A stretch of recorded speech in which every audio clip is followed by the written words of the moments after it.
क्या क्या हुआ था मेडिकल में? तो हमारा एक्सरे वगैरह हुआ, ईसीजी हुआ, उसके अलावा यूरिन टेस्ट हुआ, ब्लड टेस्ट हुआ। जब हम वर्दी पहनते हैं तो एक अलग सा प्राउड फील होता है कि अब हम देश की राजधानी में जॉब कर रहे हैं। मतलब ब्रेकफास्ट भी कर रहे हैं, खाना खाना तब भी फ़ोन आपका चल रहा है, या फ्रेश होने जा रहे हैं तब भी फ़ोन लेके बैठ जा रहे हैं फ्रेश होने के लिए भी। जैसे ही हम ट्रेनिंग के लिए गए तो उसके सेकंड ही डे हम सबको एक साथ सबको गंजे कर दी ट्रेमर से, सब के बाद इतने बारीक कर दी पूरे फुल ट्रेमर से गंजे, सब के सब गंजे एक साथ। पहले तो मैंने कोचिंग ही लिया था, उसका जब मैं सेल्फ स्टडी की बात कर दूँ कम से कम 10 से 12 घंटे में सेल्फ स्टडी करता था। नमस्कार दोस्तों, जय हिंद। कैसे हो आप सभी लोग? मैं कांस्टेबल सुमित आप लोगों का स्वागत करता हूँ आज के एक और नई वीडियो पे। आज हमारे साथ है कांस्टेबल आशीष, जो कि 2022 बैच के सिलेक्टेड छात्र है। तो आज हम इनसे डिस्कस करेंगे इनका सिलेक्शन कैसे हुआ, इन्होंने क्या क्या पढ़ाई किया, कहाँ से पढ़ाई किया। दिल्ली पुलिस कांस्टेबल 2022 का जो भर्ती था उसमें उन्होंने कैसे सिलेक्शन लिया, इनका पूरा का पूरा स्टडी टाइम टेबल, स्ट्रेटेजी, कितने घंटे पढ़ाई किया, पूरा का पूरा जो डिस्कस करेंगे। फिजिकल कैसे हुआ, मेडिकल कैसे हुआ, रिटर्न एग्जाम के लिए कैसे कैसे तैयारी किया, सारे के सारी चीज़ें इस वीडियो में हम लोग डिस्कस करने वाले हैं। तो अभी पहले ले लेते हैं आशीष का एक छोटा सा इंट्रोडक्शन। जय हिंद साथियों, कांस्टेबल आशीष कुमार दोहरे, मैं एमपी होशंगाबाद से बिलोंग करता हूं और 2022 बैच का सिलेक्टेड छात्र हूं। तो फिर कैसे सोचा कि आपको दिल्ली पुलिस में आना है? साथियों, पहले मैं 2019 में रेलवे एनटीपीसी की भर्ती आई थी। उस टाइम में उसका फॉर्म भरा था और मैं रेलवे की प्रिपरेशन कर रहा था। लेकिन जैसे देखा कि लॉकडाउन आ गया है ना, कोरोना का बहुत पूरा इंडिया में फैल चुका था, तो कोई वैकेंसी नहीं आ रही थी। फिर शायद आई थिंक सितंबर 2020 में इसका नोटिफिकेशन आया दिल्ली पुलिस का। तब मैंने इसका पूरा प्रोफाइल देखा, भाई किसी का जॉब है, क्या आपका सिलेबस रहेगा, क्या आपकी क्वालिफिकेशन रहेगी, एज लिमिट वगैरह जो भी आपका मतलब रहता है, फिजिकल वगैरह, मैंने सब कुछ चेक किया। उसके बाद मैंने डिसाइड किया यार ये जो सिलेबस आया है लगभग रेलवे का सिलेबस सेम रहता है। इंग्लिश उसमें नहीं पूछते हैं और इंग्लिश इस एग्ज़ाम में नहीं पूछते हैं। उसके बाद फिर मैं सोचा यार बेल्ट की नौकरी है, Delhi police is the best, मतलब बेल्ट की नौकरी की दिल्ली सबसे बेस्ट रहेगी। फिर यहाँ से मैंने डिसाइड किया कि अब मैं दिल्ली पुलिस कांस्टेबल की तैयारी करूँगा। तो आशीष, सबसे पहले तो ये बताओ तुम्हारा एजुकेशन क्वालिफिकेशन क्या क्या है?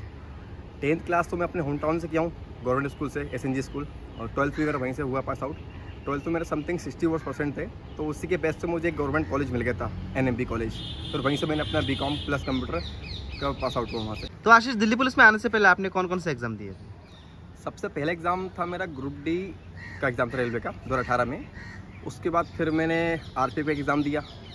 उसके बाद फिर रेलवे एंट्री से एग्ज़ाम दिया। फिर इसके चलते चलते ये वाली वैकेंसी की दिल्ली पुलिस की, मैंने इसको एग्ज़ाम भी दिया।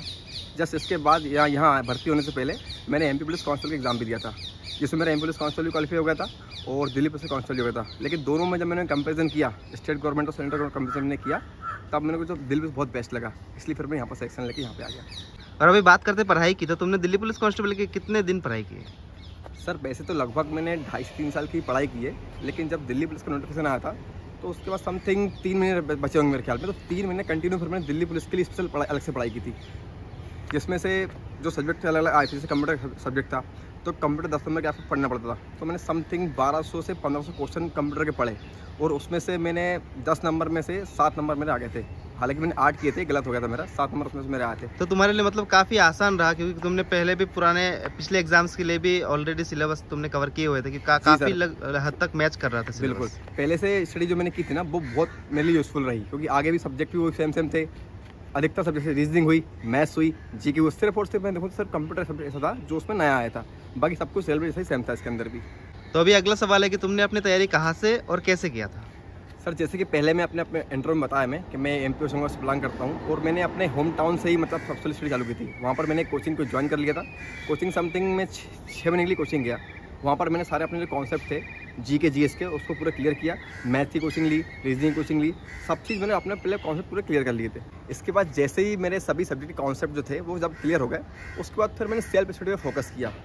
मैंने सोचा भाई यदि मैं कोचिंग में 10 घंटे बैठता हूँ और वही 10 घंटे की बजाय यदि मैं सेल्फ स्टडी करता हूँ तो 10 घंटे आपके 20 घंटे के बराबर हो जाते हैं। इसलिए फिर मैंने सेल्फ स्टडी पर फोकस किया।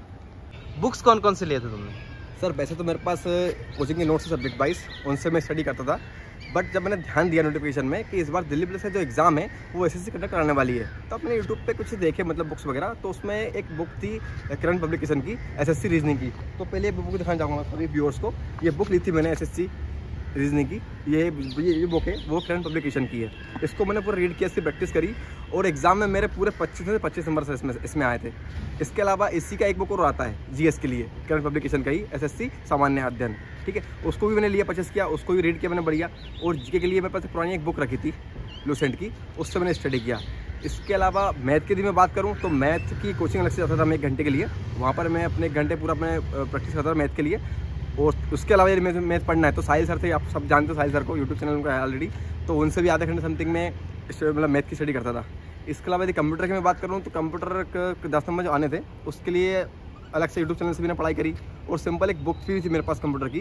तो बेसिकली कंप्यूटर यदि स्टडी आप करना है तो आप केवल 1 लाइनर क्वेश्चन को पढ़ें, क्योंकि एसएससी में दिल्ली पुलिस में आपको 1 लाइनर क्वेश्चन ही पूछे जाएंगे कंप्यूटर के लिए भी।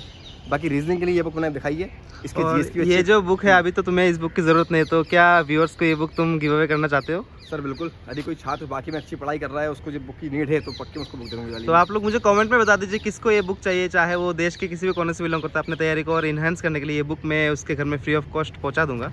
और अगर आप लोग दिल्ली पुलिस कांस्टेबल की तैयारी के लिए बुक्स खरीदना चाहते हो तो मैं डिस्क्रिप्शन में लिंक दे दूंगा, आप लोग वहाँ पे जाके बुक्स खरीद सकते हो। दिन में कितने घंटे पढ़ाई करते थे और कब कैसे पढ़ाई करते थे? सर दिन में कम से कम 12 से लेकर 14 घंटे तक मैं पढ़ाई करता था। ठीक है, जैसे सुबह मॉर्निंग में उठा 9 बजे में, तो 9 से 10 तक अपना बढ़िया डेली जो रूटीन होता है हमारा, फ्रेश होना है, ब्रश करना है, मुँह हाथ धोना है, ब्रेकफास्ट करना है, नहाना है, वो सब रेडी होकर जाता है कोचिंग के लिए मैं। फिर कोचिंग समथिंग 12 तक मैं घर जाता था, उतनी मेरी मैथ की कोचिंग सिंगल एक केवल। उसके बाद फिर मैं ग्रुप स्टडी के लिए हम लोग निकलते थे, तो हमारे एक फ्रेंड के घर पे हम 5 लोग इकट्ठे होकर पढ़ाई करते थे। तो जैसे मान लो 12:30-1 तक मतलब मैंने पढ़ाई डबल चालू करी, तो 1 से लेकर कंटिन्यू 5 बजे तक 4 घंटे हम बिना रेस्ट की पढ़ाई करते थे। फिर 5 से लेकर 5:30 थोड़ा हम रेस्ट करते थे, उसमें चाय पिन जो भी हम करना है उसको 5:30 से फिर लेकर 10 बजे तक कंटिन्यू, 10 के ज़्यादा मान लो आप 10:30 तक कंटिन्यू पढ़ाई करते थे। फिर वापस मैं घर पे आता था, घर पे मान लो जब मुझे खाना भी खाना है तो न्यूज़ चैनल चालू करता था मैं कि भाई कुछ न्यूज़ देख लूँ मैं, तो खाते खाते वो न्यूज़ देखता था मैं। न्यूज़ देखी, फिर 10:30 बज गया मान लो या 11 बज गया, तो आधे घंटे के लिए थोड़ा सा मोबाइल सोशल मीडिया वगैरह थोड़ा चेक किया। उसके बाद फिर वापस से मैं अपने ऑनलाइन स्टडी यूट्यूब से कुछ भी या सब्जेक्ट वाइज जो भी वो पढ़ाई करता था मैं कम से कम 2-2:30 बजे तक। उसके बाद 3 बजे समथिंग वापस में सो जाता था। तो अभी जो 2023 के लिए लोग तैयारी कर रहे हैं उन लोगों को क्या बताना चाहोगे, कितने घंटे वो पढ़ाई करें? सर 2023 दिल्ली पुलिस कांस्टेबल के लिए आप तैयारी कर रहे हैं तो मेरे हिसाब से आपको 8 से 10 घंटे पढ़ाई करनी चाहिए एकदम जोरों से। अच्छा, मतलब कम से कम तो आपको 8 घंटा से? बिल्कुल सर। और करंट अफेयर का क्या था, आपने करंट अफेयर कहाँ से किया था? सर करंट अफेयर का सीन ये रहा मेरे साथ, जैसे कि मैं ब्रेकफास्ट कर रहा हूँ, इवन मैं खाना खा रहा हूँ, या कई बार तो ऐसा हुआ कि मैं रिफ्रेश भी हो रहा हूँ तब भी मैं मतलब ऑनलाइन ला के देखता रहा वीडियो में करंट अफेयर्स की। करंट अफेयर मतलब अलग से टाइम नहीं दिया मैंने, मतलब उसको चलते फिरते ऐसे ही मैं रूटीन में रख के रखा और ऐसे ही मैंने तैयारी की करंट अफेयर्स की। तो अभी अगला सवाल है फिजिकल की। फिजिकल की तैयारी आपने कैसे कैसे किया था? सर फिजिकल की तैयारी बेसिकली मैं बताऊँ आपको, जब इसका रिजल्ट आया था दिल्ली पुलिस का कि मतलब मेरा क्वालिफाई हो गया है, तो मतलब मैं बहुत खुश हो गया था कि यार मतलब क्वालिफाई हो गया है। ठीक है, और उस टाइम मेरा रेलवे का CBT फर्स्ट निकल चुका था, NTPC का, तो मैं उसकी प्रिपरेशन भी कर रहा था। उसके साथ साथ में ये भी प्रिपरेशन करनी थी फिजिकल की। बट होता ये था कि सुबह मैं निकलता था सबसे पहले ग्राउंड के लिए, 5:30 अप्रॉक्स में उठता था और 6 बजे समथिंग ग्राउंड के लिए निकलता था मैं। फिर 6 से लेके मतलब 2 घंटे, 8:30 तक मान लो आप 2.5 घंटे तो ग्राउंड में मतलब जाना डेली। मतलब स्टार्टिंग में तो मैंने सिंपल रनिंग किया हल्की हल्की एक वीक के लिए। फिर एक वीक के बाद मैंने अपनी रनिंग थोड़ा बढ़ाया, मतलब जैसे आपको 40 मिनट तक कंटिन्यू दौड़ना करना है, जिससे आपकी थोड़ा स्टेमिना बढ़े। पहले स्टेमिना बढ़ेगा, आपके मसल्स गेन होंगे, मसल्स बनेंगे, तभी आप प्रॉपर बहुत फास्ट कुछ टाइम तक दौड़ सकते हो। तो सर ये सब कुछ किया मैंने। और लॉन्ग जंप और हाई जंप के लिए क्या बताना चाहते हो? सर लॉन्ग जंप की यदि मैं बात करूँ सर, मेरे लिए लॉन्ग जंप सबसे ज़्यादा डिफिकल्ट रही। मतलब मैंने रनिंग तो मतलब मेरी प्रॉपर होने लगी थी, लेकिन लॉन्ग जंप नहीं आ पाती थी मेरी। स्टार्टिंग यदि मैं आपको बताऊं तो मतलब 12 से लेकर 12.5 फीट स्टार्टिंग में कूदा मैं, फिर 13 फीट हुआ, फिर 13.5 हुआ, फिर लास्ट जब बिल्कुल फिजिकल होने वाला है मेरा, है ना, तो फिजिकल होने के 4 से 5 दिन पहले ये सब मतलब मेरा 14 फीट जो 14 फीट है वो मैं कूद पा रहा था। और हाई जंप का? हाई जंप सर ईजी रहा, मतलब ईजी रहेगा आप लोग के लिए। यदि आप रनिंग कर लेते हो ईजिली तो आप हाई जंप आपके लिए बहुत ईजी निकाल लोगे आप। मेडिकल के बारे में बात करें तो मेडिकल तुम्हारा कहाँ पे हुआ? सर वैसे तो दिल्ली में जो भर्ती पहले होती थी उसमें आपका जो होता था मेडिकल वो दिल्ली के अंदर ही आके होता था। बट इस बार क्या था कि कुछ कोरोना के कारण कहीं बहुत एक्सीडेंट थे, तो हमको यहाँ से गाइडलाइन दी गई थी कि आप यहाँ पर आइए दिल्ली में। यहाँ से वो कुछ फॉर्म दिए थे मेडिकल के हिसाब से, ये फॉर्म को आप अपने होम टाउन या अपने डिस्ट्रिक्ट लेके जाइए और वहीं से किसी भी डिस्ट्रिक्ट हॉस्पिटल से जो गवर्नमेंट हो वहाँ से अपना आप पूरा मेडिकल करा के लेके आइए और यहाँ पर लाके आप सबमिट कर दीजिए उसको। क्या क्या हुआ था मेडिकल में? सर सबसे पहले तो हमारा एक्सरे वगैरह हुआ, ECG हुआ, उसके अलावा यूरिन टेस्ट हुआ, ब्लड टेस्ट हुआ, इसके साथ साथ फिर आई टेस्ट हुआ, ईयर टेस्ट हुआ, नोज टेस्ट हुआ, टीथ टेस्ट हुआ। ये सब कुछ चेक होने के बाद हमें जब लास्ट में आपका पूरा मेडिकल चेक बन जाता है तो उसके बाद आपको एक रूम में अलग से बुलाते हैं, फिर आपका पूरा फिजिकली चेक करते हैं, मतलब आपको आप फिट हो गए एकदम। तो दोस्तों दिल्ली पुलिस में आने के लिए लाइसेंस बहुत ही ज़रूरी होता है। लाइसेंस के बारे में क्या कहना चाहते हो? सर मेरा लाइसेंस जो था मतलब 2+4 का, मतलब 2 व्हीलर का भी 4 व्हीलर की, दोनों लाइसेंस मेरे पहले के बने हुए थे, तो मुझे कोई प्रॉब्लम तो नहीं आई।